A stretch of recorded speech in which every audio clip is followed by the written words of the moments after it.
ప్రభువైన యేసుక్రీస్తు నామమున మీ అందరికీ శుభములు తెలియజేయసు. ఈ దినము శ్రమల దినాల్లో భాగంగా మరొక వాక్య భాగమును మనం జ్ఞాపకం చేసుకుందాం. కొరింథీయులకు రాసిన 2వ పత్రిక 5వ అధ్యాయము 15వ వచనాన్ని మనం ధ్యానించుకుందాం. కొరింథీయులకు రాసిన 2వ పత్రిక 5వ అధ్యాయము 15వ వచనాన్ని. జీవించు వారిక మీదట తమ కొరకు కాక తమ నిమిత్తము మృతి పొంది తిరిగి లేచిన వాని కొరకే జీవించుటకు ఆయన అందరి కొరకు మృతి పొందిననియు నిశ్చయించుకొనుచున్నాము. ప్రార్థించుకుందాం. పరిశుద్ధుడా, గొప్ప దేవానికి వందనాలు. ఉదయకాల సమయంలో మరొక దినాన్ని మాకు ఇచ్చావు నాయనా. నిన్ను ధ్యానించుటకు, నీ నామమును జ్ఞాపకం చేసుకోవటానికి మాకు ఇచ్చిన ఈ నూతన దినమును బట్టి నీకు స్తోత్రములు. అయ్యా, నీవు మాతో మాట్లాడండి. ఆత్మీయంగా, ఆధ్యాత్మికముగా నీ సన్నిధిలో మేము బలపడబడుటకు కృప అనుగ్రహిస్తావు నమ్ముచు యేసుక్రీస్తు నామమున ప్రార్థించి పొందుకుని ఉన్నాం తండ్రి, ఆమెన్. ప్రియులారా, మరొకసారి ప్రభువైన యేసుక్రీస్తు నామమున మీ అందరికీ శుభములు తెలియజేయచ్చు. మరి యేసుక్రీస్తు యొక్క శ్రమల దినాలను మనం జ్ఞాపకం చేసుకుంటూ ఉన్నాం.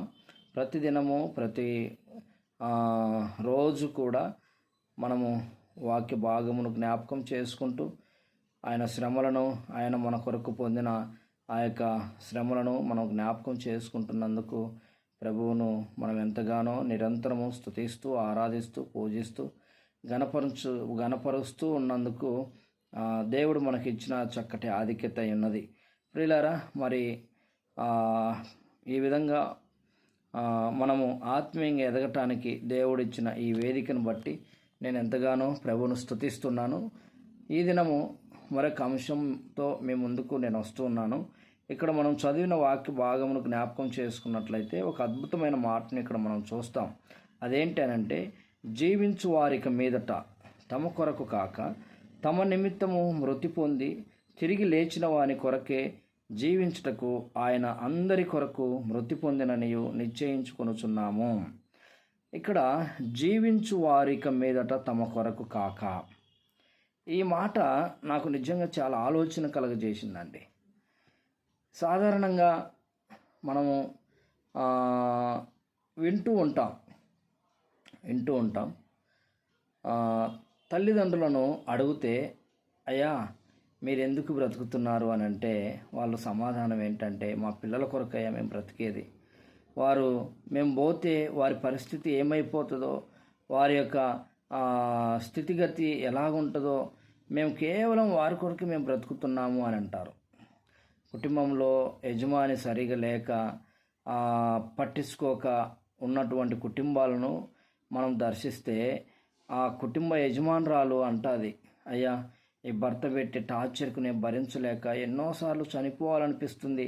కానీ పిల్లలను చూసి పిల్లలు అనాథలు అయిపోతారేమో, వారు దిక్కులేని వారు అయిపోతారేమో అని చెప్పి ఆలోచన చేసి కేవలం పిల్లల కోసమే బ్రతుకుతున్నామయ్యా అని చెప్పే కుటుంబాలు మనకు చాలా కనపడుతూ ఉంటాయి. నా జీవితంలో నిజంగా అలాంటి వారిని చాలామందిని నేను కనుగొనడం జరిగింది. వారి కొరకు ప్రార్థించడం, ఆ కుటుంబాల కొరకు ప్రార్థన చేయడం అనేది నేను చాలాసార్లు ఆ విధంగా చేశానండి. సరే, ఏదేమైనా మనిషి జీవించేది ఎవరి కొరకు అని అంటే తమ కొరకు కాదని దేవుని వాక్యం మనకు తేటగా తెలియజేస్తూ ఉంది.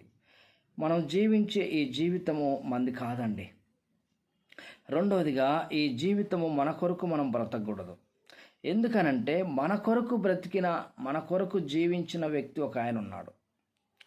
మన కొరకు జీవించి మృతి పొంది తిరిగి లేచినటువంటి దేవుడు మన కొరకు ఉన్నాడు. ఆయనే మన ప్రభువైన యేసుక్రీస్తు. ఎందుకు ఆయన మన కొరకు జీవించాడు, ఎందుకు ఆయన మన కొరకు మృతి పొందాడు అని చాలామందికి డౌట్ రావచ్చండి. ఎందుకనంటే మన కొరకు ఆయన ఎందుకు పుట్టాడు ఈ లోకంలో, మన కొరకు ఆయన ఈ లోకంలో ఎందుకు మరణించాడు అని చాలామంది క్వశ్చన్ వేస్తున్నప్పుడు దేవుని వాక్యం చాలా అద్భుతంగా మనకు తెలియజేయబడుతూ ఉంది. ఏంటనంటే, మనిషి ఎలా జన్మించాడు లేక ఎలా పుట్టాడు అని అంటే, మొట్టమొదటిగా మానవుడు మరి దేవుని పోలిక చొప్పున నిర్మించబడినట్టుగా మనం ఆదికాండంలో చూస్తామండి. మానవుని యొక్క నిర్మాణం ఎలా జరిగింది అనంటే, దేవుడు మట్టిని తీసుకొని తన పోలిక చొప్పున, తన యొక్క పోలిక చొప్పున మట్టిని బొమ్మగా తయారు చేసి, మనిషి యొక్క నాసికా రంధ్రములో జీవాత్మ, ఆ యొక్క ఆ వాయువు ఊదగా జీవాత్మ ఆయనని మనము దేవుని వాక్యంలో మనం చూస్తాం. ప్రియులారా, ఈరోజు ఇంత అందంగా నీవు ఉన్నావంటే, ఇంత ఆకర్షణీయంగా, అందంగా, మరి బలముతో, మరి చాలా చక్కగా నువ్వు నిర్మించబడావు అని అంటే, ఈ నిర్మాణము నీది కాదు, ఈవెన్ నాది కాదు, మన అందరిది కానే కాదు. ఈ నిర్మాణ దశ ఎవరిదేనంటే దేవుంది. దేవుడే అందముగా నీకు 2 కళ్ళు చాలా చక్కగా పెట్టాడు, ముక్కు పెట్టాడు, నోరు పెట్టాడు, నోట్లో పండ్లు చాలా చక్కటి వరుస క్రమంలో పెట్టాడు. ఏదైనా వంకరగా ఉంటే ఎలాగుంటుందో ఒకసారి ఊహించుకోండి. మన యొక్క నిర్మాణం వంకరిగా, ముక్కు ఉండవలసిన చోట కళ్ళుండి, కళ్ళు ఉండవలసిన చోట ముక్కుండి, ఈ ఈ ఈ నోరు ఉండవలసిన చోట చెవులుండి, చెవులు ఉండవలసిన చోట నోరుంటే ఎలాగుంటుందండి? చాలా అసహ్యంగా ఉంటుంది కదా. కానీ దేవుడు అలా పెట్టలేదు.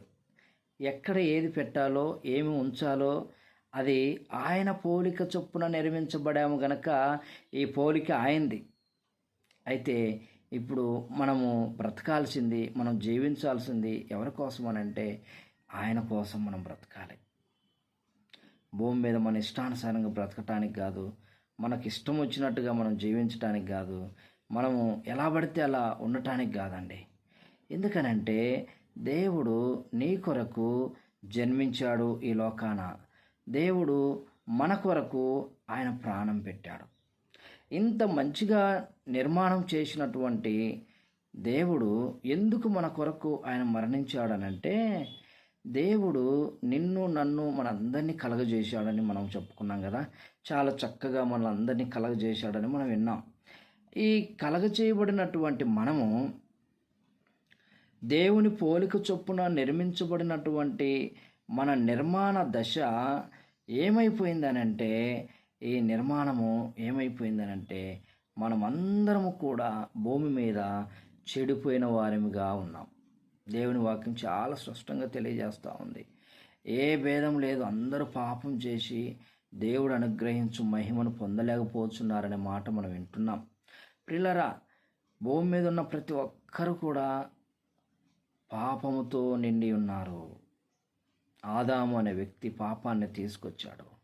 ఈ పాపము పరిపక్వమై ఏమైపోతుంది అనంటే మరణమును కంటుంది. పాపము పరిపక్వమై మరణమును కంటుంది. అందుకనే మనం చూస్తాం, ఆదికాండంలో చూసినప్పుడు దేవుడు భూమిని చూసినప్పుడు, భూమి మీద చూసినప్పుడు పాపము విస్తరించిపోయిందంట.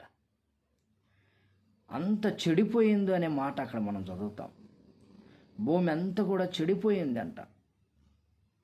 ఒకసారి ఆలోచన చేయండి మిత్రులారా, చెడిపోయిన వస్తువు మనం ఇంట్లో ఉంచుకుంటామా?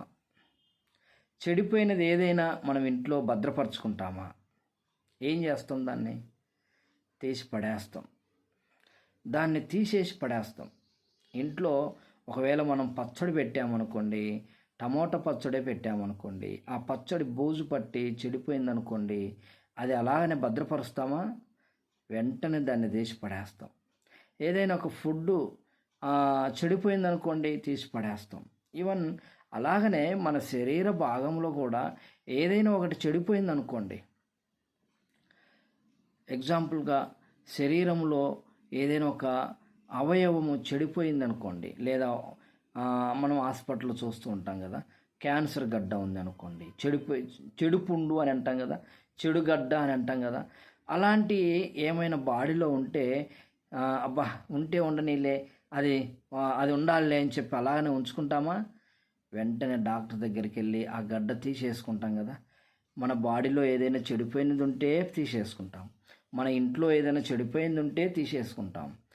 ఏది కూడా చెడిపోయిన దాన్ని ఎవరు ఉంచుకోరు. భూమి కూడా అంత చెడిపోయి ఉంది. భూమి అంతా కూడా పాపముతో నిండిపోయి చెడిపోయి ఉందండి. దీన్ని ఏం చేయాలి మరి? తీసేయాలా? అయితే యేసుక్రీస్తు ప్రభువారు ఈ చెడిపోయినటువంటి ఈ భూమిపైన ఉన్నవంటి మానవుణ్ణి, చెడిపోయిన వారిని అందరినీ కూడా ఆయన తుడిచివేయలేదండి, తీసివేయలేదండి. అవన్నీ తీసేసి మళ్ళీ కొత్తగా ఫ్రెష్గా చేయలేదండి. ఏం చేశాడనంటే వారందరినీ తన సొంత రక్తము ద్వారా ఫిల్టర్ చేశాడు, శుద్ధీకరింపచేశాడు. అందరినీ కూడా నూతనపరచటానికి యేసుక్రీస్తు ప్రభువారు ఆయన ఈ లోకానికి వచ్చాడు. అందుకనే ఆయన మన కొరకు మరణించాడండి. మనము ఫిల్టర్ చేయబడాలనే, మనము నూతనపరచబడాలనే, మనము పాపమనే బంధమైన ఆ కట్ల నుండి విడిపింపబడాలనే దేవదేవుడు మనుష్య కుమారునిగా ఈ లోకానికి దిగి వచ్చి నీ కొరకు నా కొరకు అనేకమైన శ్రమలు భరించి, అనేకమైన బాధలు భరించి, అనేకమైనటువంటి అవమానాలు ఆయనను ముఖం మీద కొట్టి గుద్ది, మరి ముఖం మీద ఉమ్మి ఊసి ఎవరు కొట్టారో చెప్పు అని అంటున్నారు.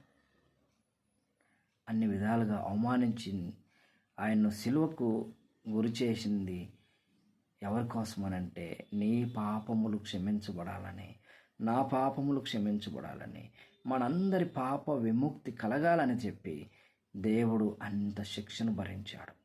అందుకనే దేవుని వాక్యం మనం చదువుకున్నాం కదా, 5వ అధ్యాయం 15వ వచనంలో మనం చదువుకున్నట్టుగా జీవించుటకు ఆయన అందరి కొరకు మృతి పొందెను, తిరిగి లేచిన వారి కొరకే జీవించుటకు. ఇక్కడ మనం చూస్తున్నాం, జీవించు వారికి మీదట తమ కొరకు కాక తమ నిమిత్తము మృతి పొంది తిరిగి లేచిన వారి కొరకే జీవించుటకు ఆయన అందరి కొరకు మృతి పొందాడు. ప్రియులారా, మనందరి కొరకు ఆయన మృతి పొందాడు. కుల భేదం లేదు, మత భేదం లేదు, ప్రాంతీయ భేదం లేదు, మరి రంగు భేదం లేదు. మనుషులందరి కొరకు ఆయన మృతి పొందాడు. మన పాపములన్నిటినీ కూడా క్రీస్తు రక్తములో కడిగి వేయబడాయి. ఇప్పుడు మనము దేవుని బిడ్డలముగా జీవించాలి. ఆయన కొరకు జీవించాలండి, ఆయన కొరకు బ్రతకాలండి. ఆయన కొరకు మనం ఎప్పుడైతే బ్రతుకుతామో నిజంగా ఆ నిత్య జీవంలోనికి మనం వెళ్తాం. దేవుడి మాట దీవించునుగాక. Amen, amen, amen.